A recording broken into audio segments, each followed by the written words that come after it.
বন্ধুরা, যত আমাদের সরকারি ব্যাংকিং এক্সামসের পরীক্ষা হয়, সে আইবিপিএস পিওই হোক, আইবিপিএস ক্লার্কই হোক, এসবিআই পিওই হোক, এসবিআই ক্লার্ক হোক, আরআরবি পিও হোক, আরআরবি ক্লার্ক হোক, ইভেন আমি আরবিআই অ্যাসিস্ট্যান্টও যদি নিয়ে নিই, ইভেন তারই সাথে সাথে যত আমাদের ইন্স্যুরেন্স সেক্টরের পরীক্ষা হয়, কারণ সমস্ত ইন্স্যুরেন্স সেক্টরের পরীক্ষাই আমাদের ব্যাংকিং এক্সামের প্যাটার্নের উপরই হয়। যেমন তোমার এলআইসির পরীক্ষা হয়ে গেল, ইএসআইসির পরীক্ষা হয়ে গেল, ইপিএফওর পরীক্ষা হয়ে গেল, এনআইএসিএল এর পরীক্ষা হয়ে গেল, ওআইসিএল এর পরীক্ষা হয়ে গেল। তো এই সমস্ত এক্সামসগুলোতেই যখন আমাদের প্রিলিমসের এক্সাম হয়, সেই প্রিলিমসের এক্সাম ক্লিয়ার করার জন্য শুধু তিনটে জিনিস দরকার পড়ে যে কোনো প্রিলিমসের এক্সামে। সবার ফার্স্ট জিনিস যেটা দরকার পড়ে সেটা হচ্ছে technique of solving, second important জিনিস সেটা হচ্ছে স্পিড, এবং 3 নম্বর ইম্পর্টেন্ট জিনিস হচ্ছে লেভেল অফ অ্যাকিউরেসি। এই তিনটে জিনিস যদি তোমার থাকে, তাহলে যে কোনো দুনিয়াতে যত প্রিলিমসের এক্সাম আছে সমস্ত এক্সাম তুমি ক্লিয়ার করতে পারবে। কারণ তোমাকে এক্সামিনারের মাইন্ডসেট বুঝতে হবে এখানে, যে কোনো প্রিলিমসের এক্সামে আমাদের এই তিনটে জিনিস কেন দরকার পড়ে। যে কোনো প্রিলিমসের এক্সামে তোমার বিশাল কিছু কনসেপচুয়াল নলেজের দরকার পড়ে না, যেটা মেন্সে পড়ে, কিন্তু প্রিলিমস এক্সামে এই জিনিসটাই টেস্ট করা হয়। এটা হচ্ছে ফার্স্ট রাউন্ড অফ এলিমিনেশন। তোমাকে যে কোনো কম্পিটিটিভ লেভেলের এক্সামের গেম বুঝতে হবে। যে কোনো কম্পিটিটিভ লেভেলের এক্সামের গেমই হচ্ছে ফার্স্ট রাউন্ড, অথবা প্রিলিমস এক্সাম হচ্ছে is a game of elimination. যে সেইখানে যত আনইম্পর্টেন্ট ক্যান্ডিডেট আছে, যত নন সিরিয়াস অ্যাসপিরেন্ট আছে, যারা হয়তো সিরিয়াস না, তাদেরকে আমি কেটে বাদ দিয়ে দেবো। As simple as that. এখানে তো কোনো জিনিস আমি লুকিয়ে চুরিয়ে বলবো না, যা সত্যি যা ফ্যাক্ট আমি তাই শেয়ার করি। কোনো প্রিলিমসের এক্সামই তোমার সিলেকশন দেয় না। প্রিলিমসের এক্সাম হচ্ছে একটা গেম অফ এলিমিনেশন, যেখানে আনইম্পর্টেন্ট ক্যান্ডিডেট অথবা নন সিরিয়াস অ্যাসপিরেন্টদেরকে আমরা কেটে দিই, যে এদের দরকার নেই, এরা সিরিয়াস না, অথবা এরা ঠিকঠাকভাবে প্রিপেয়ার্ডই নয়। কিসের জন্য? মেন্স এক্সামের জন্য। তো ন্যাচারালি যদি তুমি প্রিলিমসের এক্সাম ক্লিয়ার করতে চাও, তাহলে তোমাকে এই তিনটে জিনিসের ওপর ভীষণ ভালো করে খাটতে হবে। টেকনিক অফ সলভিং সবার ফার্স্টে ডেভেলপ করতে হবে, এবং টেকনিক অফ সলভিং তোমার কনসেপ্ট থেকেই আসে। আজকে যদি আমি ম্যাথসের কথা বলি, তো ম্যাথসের টেকনিক অফ সলভিং আমি নিজেও শেখাই। তো তোমরা চাইলে আমার সাথেও কন্ট্যাক্ট করতে পারো। ম্যাথস এবং রিজনিং দুটোই আমি পড়াই সমস্ত ব্যাংকিং এক্সামসের জন্য। যে কোনো ব্যাংকিং এক্সামে তুমি দেখবে যে যখনই আমাদের প্রিলিমসের এক্সাম হবে, সেখানে ম্যাথসের সেকশনের কথা যদি বলি, তাহলে ম্যাথসে আমাদের 20 মিনিটের মধ্যে 35টা কোশ্চেন সলভ করতে হয়। এবার 20 মিনিটের মধ্যে 35টা কোশ্চেন সলভ করা ইজ নট আ জোক। তুমি যদি সমস্ত কোশ্চেনকে বেসিক নিয়মে করতে যাও, কোনোদিনও তুমি ফুল অ্যাটেম্প্ট করতে পারবে না, এটাও তুমি জেনে নাও। কারণ এক একটা কোশ্চেনের জন্য তোমার টাইম থাকবে লেস দ্যান 30 সেকেন্ডস। 30 সেকেন্ডের থেকেও তুমি কম টাইম পাবে যে কোনো কোশ্চেনকে সলভ করার। তো ন্যাচারালি তোমাকে টেকনিক অফ সলভিং প্রত্যেকটা কোশ্চেনের জন্য শিখতেই হবে। আজকে আমাদের ম্যাথসের যত চ্যাপ্টার আছে, যেমন আমি যদি এরিথমেটিকের কথা বলি, তো এরিথমেটিকে আমাদের রেশিও প্রপোর্শনের চ্যাপ্টার আছে, পার্সেন্টেজ আছে, প্রফিট অ্যান্ড লস আছে, ডিসকাউন্ট আছে, টাইম অ্যান্ড ওয়ার্ক আছে, টাইম স্পিড ডিস্টেন্স আছে, সিম্পল ইন্টারেস্ট আছে, কম্পাউন্ড ইন্টারেস্ট আছে।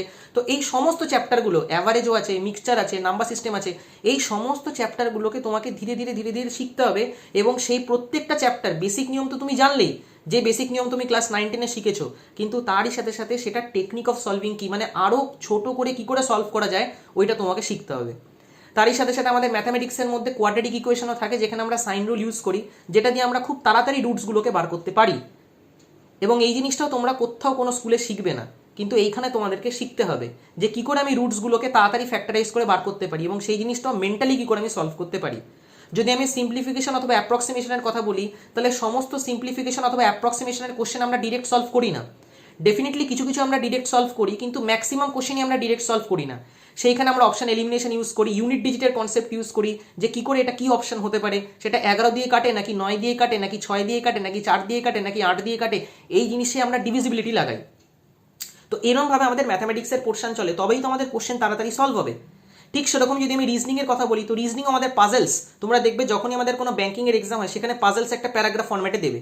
তো পাজলস প্যারাগ্রাফ ফর্ম্যাটে যাহা তো তোমার কাছে আসবে, তোমার সবার ফার্স্ট কাজ হচ্ছে ওই পাজলসের এগেনস্টে সিম্বলিক নোটেশন লেখা, যাতে করে আমার এই বড় পাজলটা এইটুকু হয়ে যায়। আমি শুধু ওই সিম্বলিক নোটেশনগুলো দিয়ে আমি পুরো পাজল সলভ করে দেবো। এবং সেই সিম্বলিক নোটেশন তোমাকে শিখতে হবে লেখা।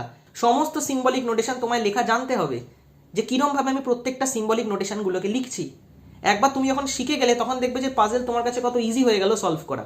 ডিফারেন্ট টাইপস অফ পাজলস থাকে বন্ধুরা। ফ্লোর বেসড পাজল থাকবে, flat and floor based puzzle থাকবে, মান্থ বেসড পাজল থাকবে, ডে বেসড পাজল থাকবে, উইক বেসড পাজল থাকবে, সিনিয়রিটি বেসড পাজল থাকবে, ডবল ভ্যারিয়েবল বলা পাজল থাকবে। অ্যারেঞ্জমেন্টের কোশ্চেন তোমরা পাবে, যেমন লিনিয়ার অ্যারেঞ্জমেন্টের কোশ্চেন থাকবে, যে একটা রোতে 7জন কি 8জন পার্সন বসে আছে। আনসার্টেন লিনিয়ার অ্যারেঞ্জমেন্টও থাকবে, যেখানে বলা থাকবে না যে কত পার্সেন্ট আমাদের আছে। প্যারালাল রোয়ের অ্যারেঞ্জমেন্ট তোমরা পাবে, একজন নর্থ ফেসিং আর একজন সাউথ ফেসিং, ইস্ট ওয়েস্ট ফেসিংও দিতে পারে। ইস্ট ওয়েস্ট ফেসিং দিলে আবার অনেক স্টুডেন্টরা আটকে যাবে, কিন্তু ইস্ট ওয়েস্ট ফেসিংও তোমাদের প্যারালাল রোয়ের অ্যারেঞ্জমেন্টে আসতে পারে, এবং দিলে ওইটা অনেক স্টুডেন্টই করতে পারবে না, কিন্তু কনসেপ্ট কিন্তু সেমই। বেসিক্যালি ইস্ট ওয়েস্টকে আমরা নর্থ সাউথ ধরেই করি। তো সেই জিনিসগুলো তোমাদেরকে আমি শেখাই বেসিক্যালি, কিন্তু এই সমস্ত জিনিসগুলো শেখাটা খুব দরকার। নালে তুমি যে কোনো একটা পাজল তোমাকে চার্জ করবে, তুমি যদি না জানো যে কী করে সলভ করতে, তুমি তাহলে পট করে আটকে যাবে। ইভেন আমি যদি রিজনিং সেকশনের কথা বলি, তো কিছু কিছু এরকম মিসলেনিয়াস পোর্শন আমাদের সবসময় থাকে যেগুলোকে আমরা without pen and paper solve করতে পারি। যেমন চাইনিজ কোডিং ডিকোডিং এর কোশ্চেন হয়ে গেল, তারই সাথে সাথে ইনইকুয়ালিটির কোশ্চেন হয়ে গেল, তারই সাথে সাথে আলফা নিউমেরিক সিরিজের কোশ্চেন হয়ে গেল, তারই সাথে সাথে ফরওয়ার্ড ব্যাকওয়ার্ডের কোশ্চেন হয়ে গেল। তো এই সমস্ত কোশ্চেন্সগুলোকে আমরা without pen and paper solve করতে পারি। এবং রিজনিংয়ে যত আমাদের মিসলেনিয়াস সেকশন থাকে, সেই সমস্ত মিসলেনিয়াস কোশ্চেনগুলোকে আমরা সবার ফার্স্টে অ্যাটেম্প্ট করি টাইম বাঁচানোর জন্য। তোমাকে সমস্ত মিসলেনিয়াস কোশ্চেন যত আমাদের আছে, এটাতে তোমাকে এতটাই স্ট্রং হতে হবে যাতে এইখান থেকে তুমি অনেকটা টাইম বাঁচিয়ে নাও এবং এই টাইমটা তুমি পাজলে খাওয়াতে পারো। তোমাকে যে কোনো কম্পিটিটিভ এক্সামস ক্লিয়ার করার স্ট্র্যাটেজি জানতে হবে অথবা প্ল্যানিং জানতে হবে যে কীভাবে আমি টাইম বাঁচাবো এবং সেই টাইমটা আমি অন্য জায়গায় খাওয়াবো। ঠিক সেরকমই যদি আমি ইংলিশ সেকশনের কথা বলি বন্ধুরা, তো ইংলিশ সেকশনে আমাদের গ্রামারের পোর্শন থাকে, তারই সাথে সাথে আমাদের আরসি থাকবে, ক্লজ টেস্ট থাকবে। তো এই সমস্ত জিনিসগুলো তোমাকে শিখতে হবে। তো প্রিলিমসের এক্সামে অ্যাকিউরেসি ভীষণ ইম্পর্টেন্ট একটা রোল প্লে করে। যদি তোমার মধ্যে অ্যাকিউরেসি না থাকে, তাহলে তুমি প্রিলিমসের এক্সাম ক্লিয়ার করতে পারবে না।